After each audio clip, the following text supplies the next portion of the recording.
তো জাতীয় পার্টির আসল যে মালিক আসলেই তো সে মালিক নেই, মালিক ছাড়া জাতীয় পার্টি আর একজন এরশাদ সাহেব তো হবে না, এটা তো সম্ভব না। কিন্তু তার মানে এই না আপনি জাতীয় পার্টিকে বন্ধ করে দিবেন, ওয়াইপ আউট করে দিবেন, তাহলে কারা রাজনীতি করবে? আরেকটা মহাজোট হবে আমি মনে করি, আরেকটা মহাজোটের প্রয়োজন হবে। দর্শক শুভেচ্ছা জানাচ্ছি সাইম সাবু বিশেষ সাক্ষাৎকারে। রাজনীতির সমসাময়িক প্রসঙ্গ নিয়ে আজ যুক্ত আছি। সঙ্গে আছেন সাবেক রাষ্ট্রপতি হুসেইন মোহাম্মদ এরশাদের স্ত্রী বিদিশা এরশাদ। স্বাগত আজকের আলোচনায়। এই নির্বাচন কমিশন সংবাদ সম্মেলন বা সাংবাদিকদের জানিয়েছেন যে লাঙ্গল প্রতীকের স্টেক হোল্ডার বা লাঙ্গল প্রতীকের কাকে দেবে সে মানুষ খুঁজে পাচ্ছে না, উত্তরসূরি পাওয়া যাচ্ছে না, উত্তরসূরি পাওয়া যাচ্ছে না। তাদেরকে আরো চোখ বড় করে দেখতে হবে। তাহলে উত্তরসূরি তো আশেপাশেই আছে। একমাত্র উত্তরসূরি হচ্ছে হোসেন মোহাম্মদ এরশাদ সাহেবের উত্তরসূরি হচ্ছে এরিক এরশাদ, আর আমি হচ্ছে এরিক এরশাদের মা। এর বাইরে কোনো উত্তরসূরি হতে পারে না রাজনীতিতে। কিন্তু জাতীয় পার্টিতে একটা রাজনৈতিক দল, সেটা পারিবারিকভাবে কি রাখার এখতিয়ার বা এরিক এরশাদ আপনার এরশাদের পুত্র, সেই সুবাদেই কি এটার উত্তরসূরি দাবি করতে পারে? কেন পারে না? না দলের স্ট্যান্ডিং কমিটি আছে বা দলের সমর্থক ভোটাররা, হ্যাঁ সেটা সমর্থক নাই এখন, হতে পারে, হতেও তো পারে, না হওয়ার তো কিছু নেই। মানে আলাদা আলাদা করে জাতীয় পার্টি করে তো কারো কোনো লাভ হয়নি এবং তারা তো চালাতে পারে নাই, তাই না? সব থেকে বড় কথা হচ্ছে এটা। অনেকেই তো অনেক কিছু চেষ্টা করেছে এরশাদ সাহেব মারা যাওয়ার পরে, অনেকেই এরশাদ সাহেব হওয়ার চেষ্টা করেছে, কিন্তু আদৌ কি হতে পেরেছে তারা? দেশ জাতিকে কি কিছু দিতে পেরেছে তারা? কিছুই করতে পারেনি, শুধু নিজেদের পকেট ভর্তি করেছে। তো জাতীয় পার্টির আসল যে মালিক আসলেই তো সে মালিক নেই, মালিক ছাড়া জাতীয় পার্টি আর একজন এরশাদ সাহেব তো হবে না, এটা তো সম্ভব না। এরশাদ সাহেব চলে যাওয়ার পরে জাতীয় পার্টিটা একেবারে ছিন্ন বিচ্ছিন্ন হয়ে গেছে। আপনারা সবাই জানেন, সবাই দেখছেন, এটা নিয়ে আমি কি বলবো আর। ছিন্ন বিচ্ছিন্ন বলছেন কেন? জাতীয় পার্টির এখন যে চেয়ারম্যান জিএম কাদের সাহেব তো বলছেন যে সামনের রাজনীতিতে কেন্দ্রীয় চরিত্রেতে জাতীয় পার্টি বা তারা ক্ষমতায় আসতেছে, হয়তো আওয়ামী লীগ নেই, আওয়ামী লীগের ভোটার সমর্থকদের বা আরও হিসাব কিতাব সামনে এনেছে এরকম দাবি করছে যে সামনে সরকার গঠন করতে পারে জাতীয় পার্টি। করতে পারে, এটা ভালো সুযোগ আছে, কিন্তু ওনার নিজের চরিত্র আগে ঠিক করুক, তারপরে তো উনি জাতীয় পার্টির চরিত্র নিয়ে কথা বলবেন, তাই না? সো ওই প্রসঙ্গে না যাই আমরা। অনেকে অনেক কিছু বলে, অনেক প্রতিশ্রুতি দেয়, অনেক কিছু করবেন, এটা করবেন, ওটা করবেন। তবে আমি মনে করি যে আরে আমার হাত দিয়ে তো একটা মহাজোট শুরু হয়েছিল, আপনার তো মনে আছে সেই 2005 সালের ঘটনা। আরেকটা মহাজোট হবে আমি মনে করি, আরেকটা মহাজোটের প্রয়োজন হবে, হবে না, প্রয়োজন হবে ডেফিনেটলি। এই প্রয়োজনীয়তা মানে কোন জায়গা বা কিসের ভিত্তিতে অনুভব করছেন? ভিত্তি তো অনেক আছে, কত ভিত্তি তো তৈরি হলো গত 1.5 বছরে, তো দেখলাম ভিত্তি। এখনই তো সময়, আসলে এখনই তো প্রয়োজন, মানে সবাই বলছে এটা প্রয়োজন। আসলে রাজনীতিবিদরা তো রাজনীতি করতে পারছে না, তাই না? আপনার শুধু মব নীতি দিয়ে তো আর রাজনীতি হয় না। যারা মব সৃষ্টি করেছে তারা তো আসলে প্রকৃত রাজনীতিবিদ না। এই বাংলাদেশের ইতিহাস যারা মুছে ফেলার চেষ্টা করছে, তারা আসলে কি আদৌ কি দেশের ভালো চায়? I don't think so. জাতীয় পার্টির ভবিষ্যৎ কি? জাতীয় পার্টির কিন্তু খুব ভালো একটা ভবিষ্যৎ আছে, আই থিঙ্ক ডেফিনেটলি ভালো একটা ভবিষ্যৎ আছে। সেটা হচ্ছে আগেও ছিল, এখনো আছে, যদি ঠিক মতো পলিটিক্সটা মানে করতে পারে তাহলে। হ্যাঁ, তো কিন্তু এখানে তো করতে দিচ্ছে না, কারণ আমাদের ফ্যামিলি তো সব ভাগ করে ফেলেছে জাতীয় পার্টিকে।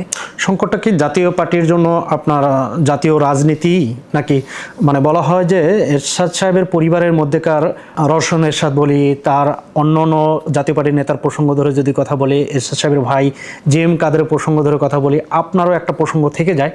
এই যে নানামুখী মানে পরিবারের মধ্যেকার যে সংকটটা, সেইটাকে বড় করে দেখার সুযোগ এটা দেখা উচিত না তো রাজনীতিতে দেখা, ডেফিনেটলি এটা দেখা উচিত না, কিন্তু আনফর্চুনেটলি হয়ে গেছে। কারণ একসাথে মিলেমিশে কেউ পলিটিক্স করতে চায় নাই। আমি একা করতে চাইলে তো হবে না। আমি যদি বলি আসেন মিলেমিশে আমরা রাজনীতি করি, এই প্রস্তাব দিয়েছি, তাদের আমাকে পছন্দ না, তারা আমার পপুলারিটি ভয় পায়। রওশন এরশাদের বয়স হয়ে গেছে এখন প্রায় 90-এর কাছাকাছি, উনি এখন বিছানা থেকে উঠতে পারে না। উনি গত সরকারের আমলে ব্যবসা বাণিজ্য যা যা যা প্রয়োজন, যা যা করার, উনি সবই কিছু করেছেন। মানে একমাত্র ওনারাই তো বেনিফিটেড ছিলেন গত সরকারের আমলে, তাই না? তো ওনারা ওনাদের আখের গুছিয়ে নিয়েছে, ওনাদের রাজনীতি শেষ। সব থেকে দুঃখ লাগে কি যখন দেখি যে আপনার একজন সাবেক রাষ্ট্রপতি হোসেন মোহাম্মদ এরশাদ, উনি এই দেশের সবথেকে লম্বা সময় ক্ষমতায় ছিলেন, অন্য পলিটিশিয়ানদের তুলনায় তো উনি, আমি এখন মনে হয় যে উনিই সব থেকে ক্লিন ইমেজ পলিটিশিয়ান ছিলেন, একজন আর্মি চিফ ছিলেন। ওনার বাড়িতে যখন আগুন লাগানো হয়, রংপুরে ওনার বাড়িতে যখন আগুন লাগানো হয়, আমরা বসে বসে টিভিতে দেখেছি, মানে এর থেকে দুঃখের আর কিছু হতে পারে না রে ভাই। আর তখন জাতীয় পার্টির সো কল এরশাদ সাহেবের ভাই, সে চেয়ারম্যান হয়েও সে আগুন সে নিভাতে পারে নাই। পার্টি অফিসে যখন আগুন দেওয়া হয়, উনি তো ওনার ঘরের মধ্যে বসে থাকে। উনি কি রাজনীতি করবে রে ভাই? একজন 80+ ইয়ার্স ওল্ড ম্যান কি রাজনীতি করবে, কি উনি দেশকে দিবে? I don't know really I don't. আমি দেখছি। আপনি কি ভাবছেন জাতীয় পার্টি নিয়ে? আপনার কোনো ভাবনা আছে কিনা? আমার অনেক ভাবনা থেকেও তো উপায় নেই, কারণ আমাকে তো কাজ করতে প্রতিবন্ধকতা সৃষ্টি করা হয়, আমাকে তো কাজ করতে দেওয়া হয় না। আমার ফলোয়ার যারা আছে তাদেরকে আমি বলেছি যে হ্যাঁ, একটা সময় আসবে, অপেক্ষা করি। আমরা তৃণমূলের যারা আছেন, সারা বাংলাদেশের একটা ফলোয়ার আমাদের আছে, তাদের সাথে রেগুলার যোগাযোগ তারা আমাদের সাথে রেখেছে। এরিকের খোঁজ খবর নেয় তারা সবসময়। আমরা রংপুরে গেলে যেমন এরিককে দেখতে দেখা যায় যে 5 মিনিটের মধ্যে 500 লোক হাজির। তো সবাই ভালোবাসে। এই সাবকন্টিনেন্টে রাজনীতি করতে গেলে আপনাকে ফ্যামিলি মেম্বার থাকবে। এটা আনফর্চুনেটলি আপনি এটা ওয়াইপ আউট করার চেষ্টা করা হয়েছে, বাট এত সহজে এটা ওয়াইপ আউট হবে না। জাতীয় পার্টি কিন্তু আবর্তিত হচ্ছে আপনার জেএম কাদেরকে ঘিরেই, দৃশ্য তো তাই। দৃশ্য তো অবভিয়াসলি তাই না? আমিও এখন অদৃশ্যতভাবে আমি রাজনীতি করি, কারণ আমি দৃশ্যত রাজনীতিতে আসতে পারছি না, করতে পারছি না। তো অদৃশ্যত রাজনীতিও আছে, রাজনীতির অনেক খেলাধুলা আছে, সব রাজনীতি তো চোখে দেখা যাবে না। খেলাধুলা করতে গিয়ে জাতীয় পার্টি নিজেও আপনার শক্তিহীন হয়ে গেল। আপনার শক্তিহীন বলবো না আমি, কারণ জাতীয় পার্টিকে বাদ দিয়ে কেউ ক্ষমতায় আসেনি গত কয়েক বছরে। আগামী দিনের জাতীয় পার্টি অনেক শক্তিশালী হবে। আগামী দিনে জাতীয় পার্টির হিসাব নিকাশটা একটু অন্যরকম। জাতীয় পার্টির অফিস ভাঙচুর করছে, এরশাদ সাহেবের বাড়ি ভাঙচুর করলো, করেছে, এগুলো দুঃখ লাগে, এগুলো অবশ্যই দুঃখ লাগে। যারা করেছে তারা বোকার স্বর্গে বাস করছে। যারা বলছে জাতীয় পার্টিকে বাদ দিয়ে দিবে, জাতীয় পার্টি বাদ দিয়ে রাজনীতি হবে বাংলাদেশে, তাহলে বাংলাদেশের রাজনীতি কে করবে? কারা করবে? এত বছরের একটা পুরনো, একটা ঐতিহ্যবাহী একটা রাজনৈতিক দল। একটা পুরনো অভিযোগ আছে যেটা এখনো বর্তমান বটে, সেটা হচ্ছে যে বাংলাদেশের রাজনীতিকে আপনার কুলুষিত করার যে কয়টা প্রক্রিয়ায় বা হয়েছে, তার মধ্যে জাতীয় পার্টি একটা পার্ট। যে জাতীয় পার্টি আপনার হয়তো শেখ হাসিনাকে সহযোগিতা না করলে বা নিজেদের মধ্যকার সংকটগুলো, অ্যাবসলিউটলি ট্রু, একদম I agree with you, definitely. গত 3 বছর তো 3টা টার্ম তো তারা জাতীয় পার্টির সাহায্যেই তো তারা ক্ষমতায় থেকেছে, ডেফিনেটলি। তাহলে এটার মূল্য তো দিতে হবে জাতীয় পার্টিকে। হ্যাঁ, এটার মূল্য তারা দিচ্ছে এখন, সেটার মূল্য তারা দিচ্ছে। কিন্তু তার মানে এই না আপনি জাতীয় পার্টিকে বন্ধ করে দিবেন, ওয়াইপ আউট করে দিবেন, তাহলে কারা রাজনীতি করবে? তাহলে কারা ভোট দিবে, কাকে ভোট দিবে? সো জাতীয় পার্টি যদি সেখান থেকে শিক্ষা নেয় তাহলে ভালো হবে। গত 2005 সালের মহাজোটে আপনার ভূমিকা আছে, সেটা আমরা জানিও বটে। বিশেষ করে হোসেন মোহাম্মদ এরশাদের মনোবলকে প্রভাবিত করার ক্ষেত্রে আপনার যে একটা প্রচ্ছন্ন ভূমিকা ছিল, সেটা কিছু প্রকাশিত, কিছু অপ্রকাশিত। প্রকাশিতই ছিল, আমি লুকাই চোরাই কোনো কাজ করতে পারি। আবারও মহাজোটের প্রসঙ্গ টানলেন। হতে পারে, ইউ নেভার নো। আপনি কোনো অফার পাচ্ছেন বা আপনারা কোনো অনুঘটক হিসেবে কাজ করছেন কিনা? না রে ভাই, আমি আমার ছেলে নিয়ে খুব ব্যস্ত থাকি। আমার 24 ঘন্টার মধ্যে ধরেন 14-15 ঘন্টা 16 ঘন্টা তো আমার সন্তানকে নিয়ে আমার সময় দিতে হয়। আপনার জাতীয় পার্টির নীতি নির্ধারণী বিষয়গুলোতে দিল্লির প্রচ্ছন্ন প্রভাব, এটা একটা অভিযোগ আছে, একটা আলোচনা আছে। একটা সময় হয়তো বা দিল্লির ইন্টারফেয়ারেন্স অনেক বেশি ছিল, এখন কিন্তু ওরকম না। এখন শুধু ইন্ডিয়ার উপরে বেস করে কেউ রাজনীতি করবে এই ভূখণ্ডে মনে হয় না পসিবল। প্রতীকের প্রশ্নে কথা বললেন যে লাঙ্গল প্রতীক আপনার মানুষ খুঁজে পাওয়া যাচ্ছে না, কিন্তু কেউ না কেউ আছে, এরশাদ পরিবারের আছে। আপনি কি আনুষ্ঠানিকভাবে কোনো আবেদন বা নির্বাচন কমিশনে আপনার পক্ষ থেকে কোনো যোগাযোগ করা হয়েছে কিনা?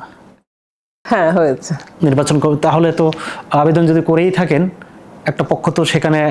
আমি তো অস্বীকার করছি না, আমরা তো একটা পক্ষ আছি এবং এখানে তো 4-5টা পক্ষ আছে। তাহলে নির্বাচন কমিশনে এই প্রসঙ্গটা তুললো কেন?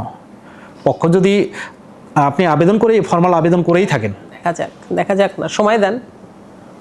কে পাবে সেটা তো জানে না। নির্বাচন কমিশনে তো কি লিখেছে আমি ভালোভাবে পড়িও না, এমনি নিউজটা হালকাভাবে দেখেছি যে খুঁজে পাচ্ছে না। তা আমি বললাম যে খুঁজে না পাওয়ার কি আছে, আমরা তো সবাই আমাদের হয়ে জমা দিয়ে আসছি, অ্যাপ্লিকেশন করে আসছি, বলে এসেছি, তাই না? যাকে সুইটেবল মনে করবে তাকেই তারা নিয়ে আসবে।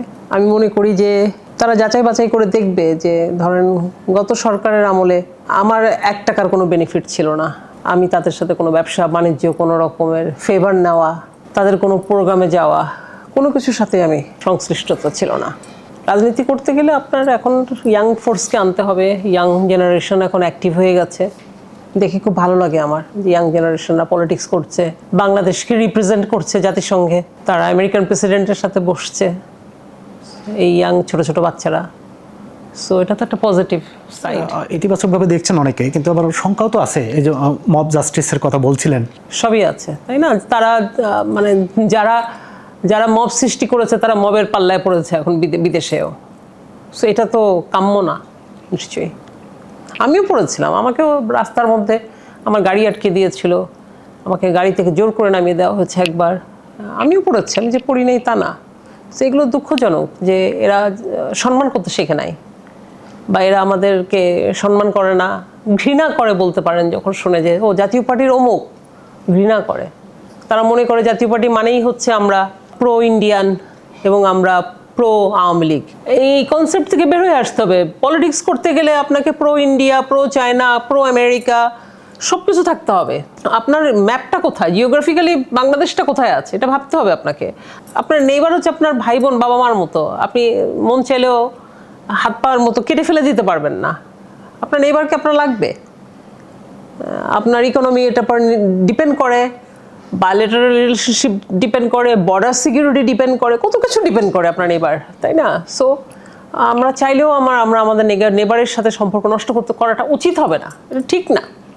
সো এই জিনিসগুলো আমার মনে হয় ইয়াং জেনারেশনকে, তারা তো অনেক স্মার্ট, আমাদের থেকে তারা অনেক শিক্ষিত ছেলেমেয়ে, তাদেরকে বোঝাতে হবে, তাদেরকে বলতে হবে।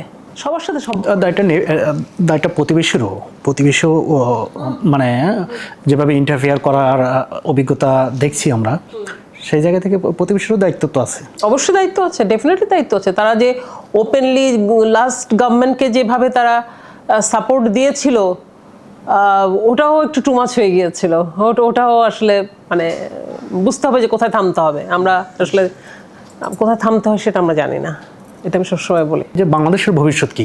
একটা ইলেকশন খুবই জরুরি আমাদের, আমি এটাই মনে করি। যত তাড়াতাড়ি ইলেকশন দেওয়া হবে তত ভালো হবে আমাদের জন্য।